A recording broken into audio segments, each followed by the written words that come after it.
So I was looking to get a place in Miami for my second wife, and I was about to get one. But then I found out, let's run the numbers. I'm a mathematician, so let's run the numbers. I put up some formulas, and I found out that effectively I'd be saving millions of dollars just by renting a furnished place that comes up the rent with utilities included. Effective, simple math. I'm gonna run the very simple math. I'm not gonna bore you with some algorithms, but simple math over here. You're renting one bedroom apartment in the location, in the area we wanna rent. 30 years, it's 360 months, right? 30 years, 360 months. Times the rent, which we found out to be on average 3,600, something like this. Total out of pocket for 30 years to live in the same apartment, renting fully furnished, you don't pay for furnished, probably do some upgrades here and there, very simple, minimalistic. It's $1.3 million only. Living in the same place for 30 years, it's only $1.3 million. One bedroom apartment. Ownership in the same exact apartment, one bedroom, for 30 years, including all the property taxes, closing costs, HOA fees, maintenance, all the nonsense, it will cost you close to $2.1 million. And here is where the big problem comes. You are sitting and living and owning a one-bedroom apartment and you pay $2.1 million for it. You understand you cannot sell this one-bedroom apartment on the market after you pay off your mortgage for $2.1 million, which means you cannot break even. We're not even talking about make money, which means you actually lost money throughout the process. And even if someone finds a better deal, you still, all the potential capital gains that you could make, let's say you bought it for $800,000, and after you pay property taxes all these years, let's say there's a crazy appreciation in Miami, let's say total out of pocket is $2 million, let's say you can sell it for $2.1 million. 100K gains will be taxed as well, so it's not pure profit, right? So I was about to make a very interesting mistake. What is the difference between $1.3 million and you're done? Nothing to worry about. You don't deal with HOA fees nonsense. You don't deal with maintenance. You don't deal with property taxes, which effectively are going up and will keep going up higher and higher, right? You don't deal with any of this nonsense. But let me simply explain to you. So when you look at the property, right?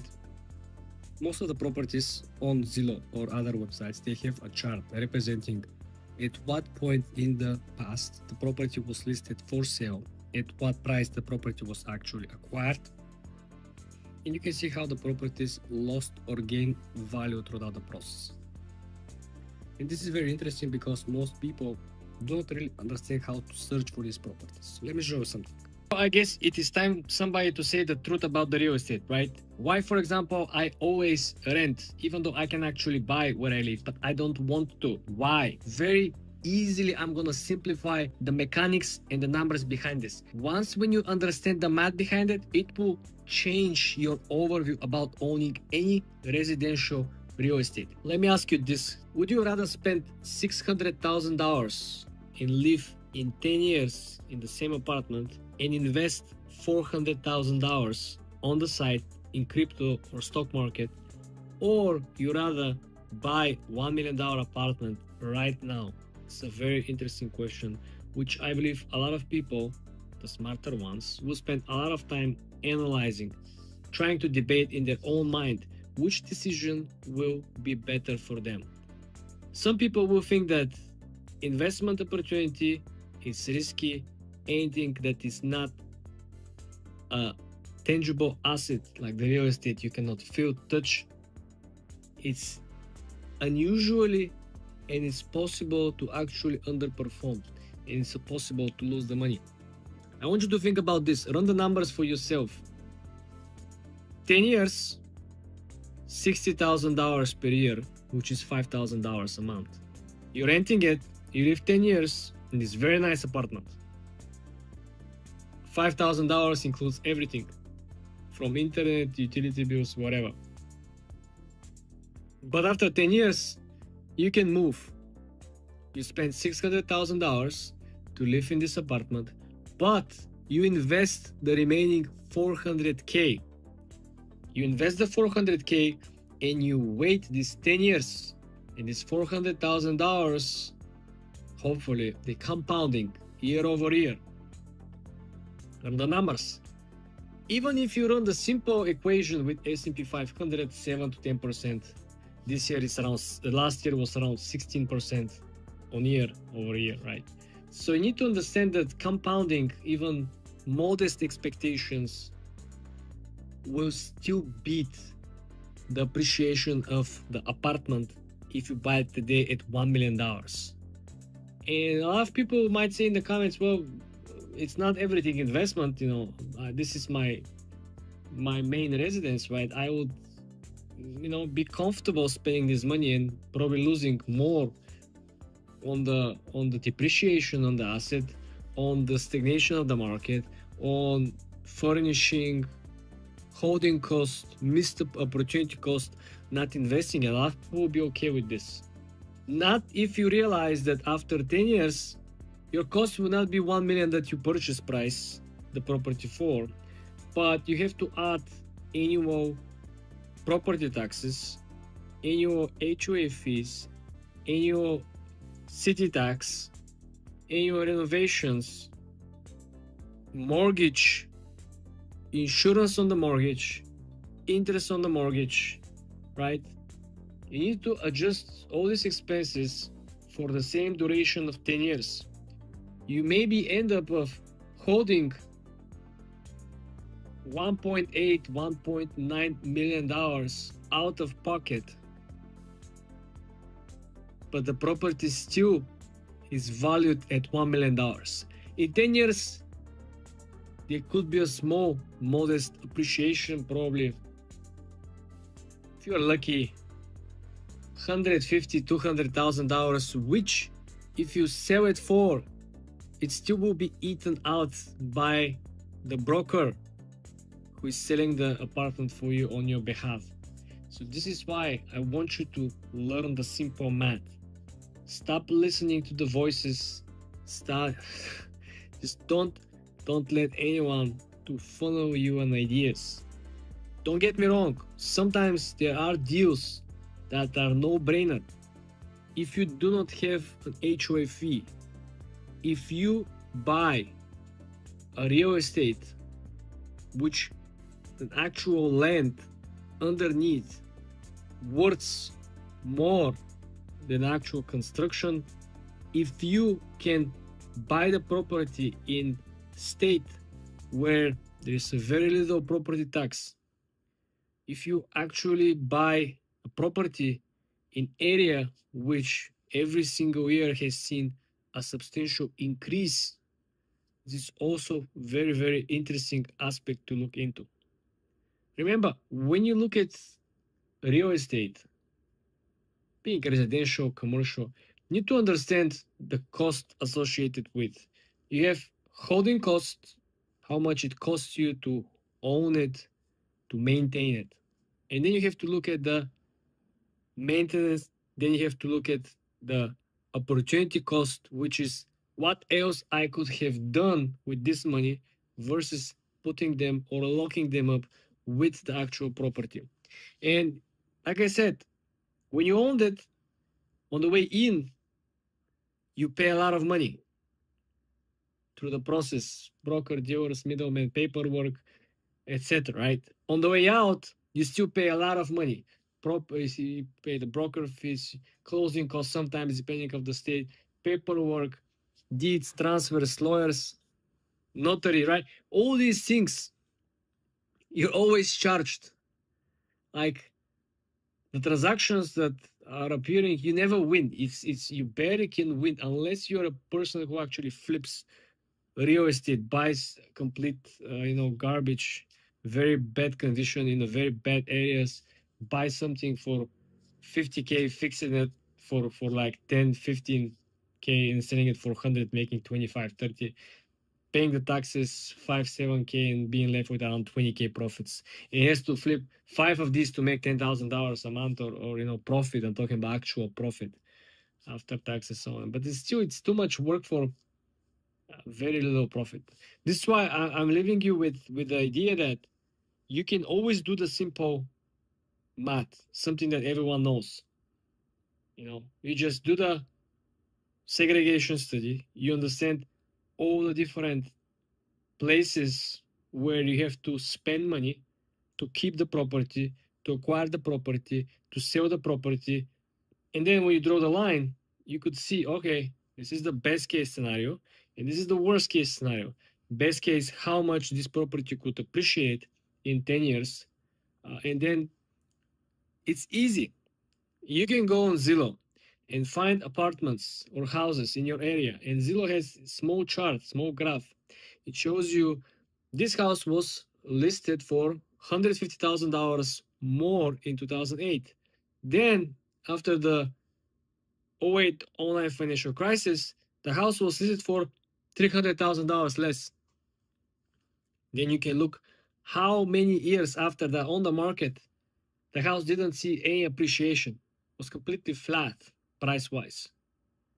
Not to mention a lot of people who bought right before the bubble bursts, they're still in red.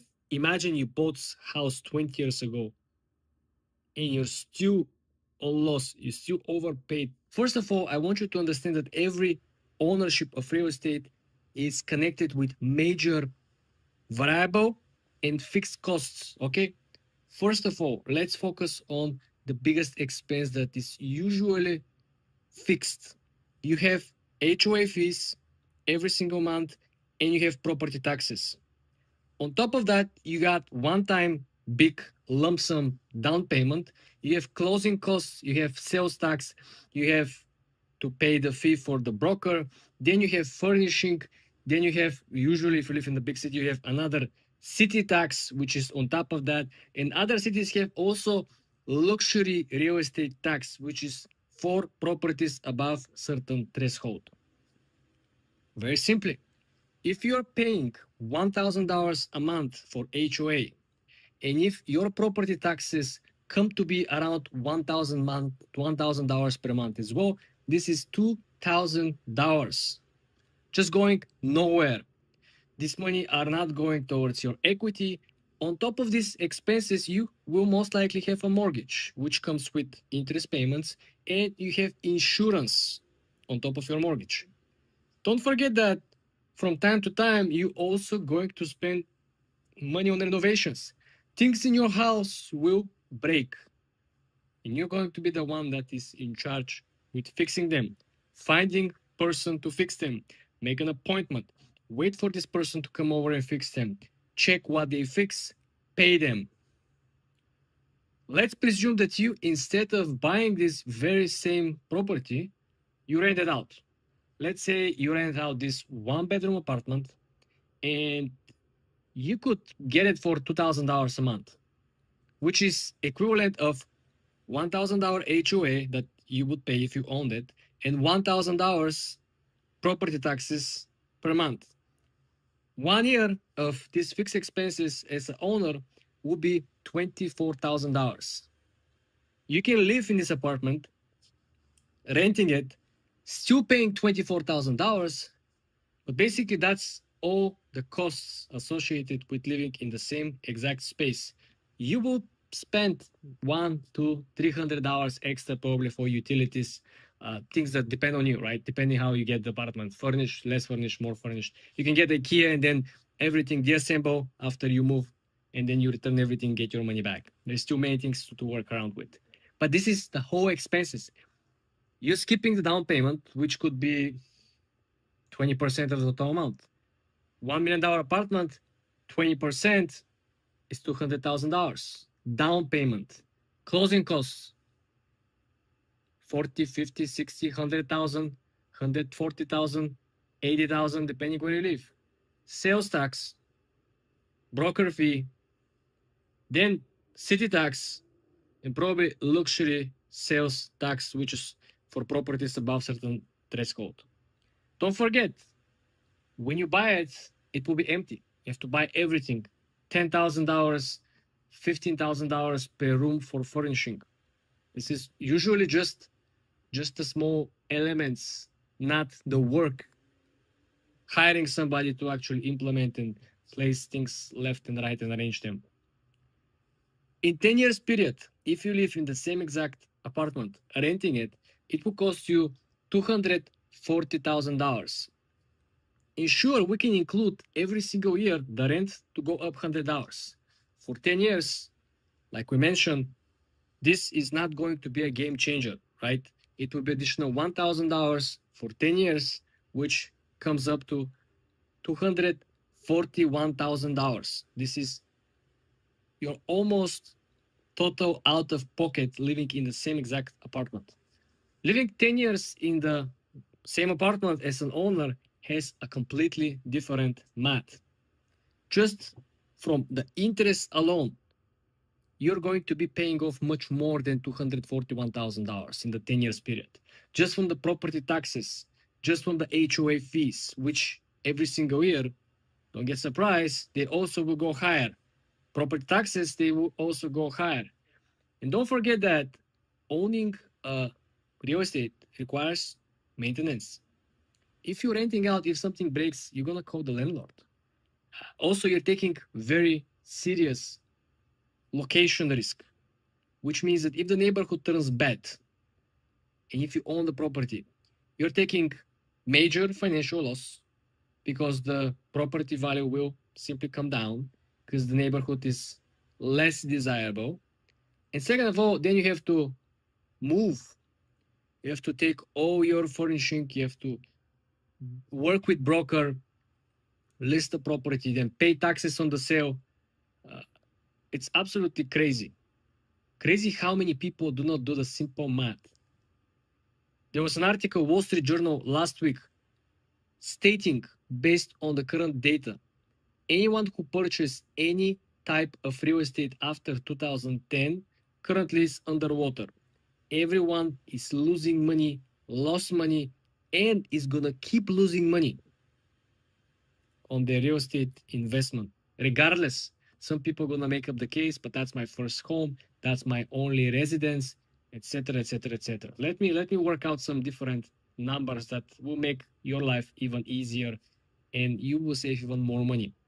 Let's say you're renting out the same exact space. Let's say it's a one-bedroom apartment. It could be a studio as well. You can take a corner of the space, a quarter of the space. You can measure the square feet, and you can write off this particular part of your living space as a business expense. You're gonna buy a desk, buy a laptop, all the equipment that you need to work from home. And this designated area will be used only for work. This is how your rent effectively went down. You could do the exact same strategy if you're owning it, but there is a major difference associated with your monthly cost. And don't get me wrong, the interest payments that you're gonna be paying off for the next 30 years, at the end of the day, the very last day when you actually completely pay off your real estate, don't get surprised if the interest payments are equivalent to the original purchase price of the property. Don't get surprised if you paid $1 million purchase price and $1 million in interest.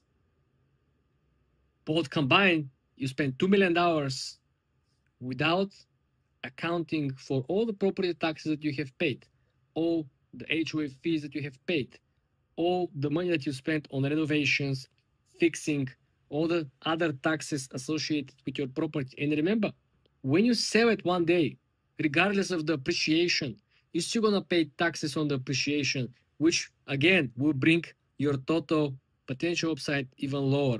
And when you deduct this very little upside, as we all know, there is a cycle of 10 years on average in New York City where all the real estate goes bust. Every 10 years, the real estate goes bust. Then slow recovery, 10 years, goes bust, slow recovery. This is why I never understood people spending millions of dollars, which is guaranteed almost in 90% of the cases that they're going to be losing money on this.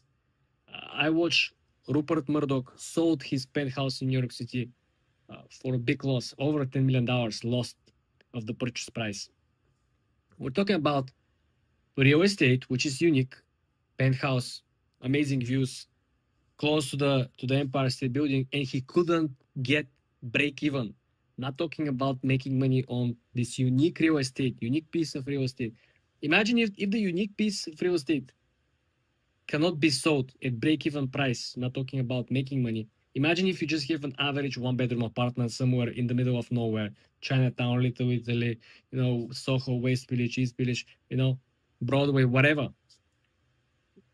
It's absolutely amazing. So many smart people who made tons of money, and they simply don't do the math, or probably they do the math, they just don't care about the holding costs with the real estate. Because let's face it, real estate is a good spot to park a lot of money, but it's not a good spot for crazy appreciation. $1 million could be utilized for greater ROI, return on your investment, in many different niches, many different domains of business, right? It's the worst. And after all, you live very free life. I pack my stuff, I move in. I want to move to someplace else, some other neighborhood. Best decision ever. I don't care. Somebody crazy moves around left, right, whatever. Pack my stuff, move in. I don't care. Imagine if you buy something, spend 9 months renovating, hire a interior designer, import all the stuff from Italy, marble, furnishing, beddings, curtains, everything, and then you get some crazy numbers, and everything is completely useless, right? Because it's unlivable conditions. Pay very close attention, do your research and due diligence, and of course, let me know. Have you already losing money on real estate?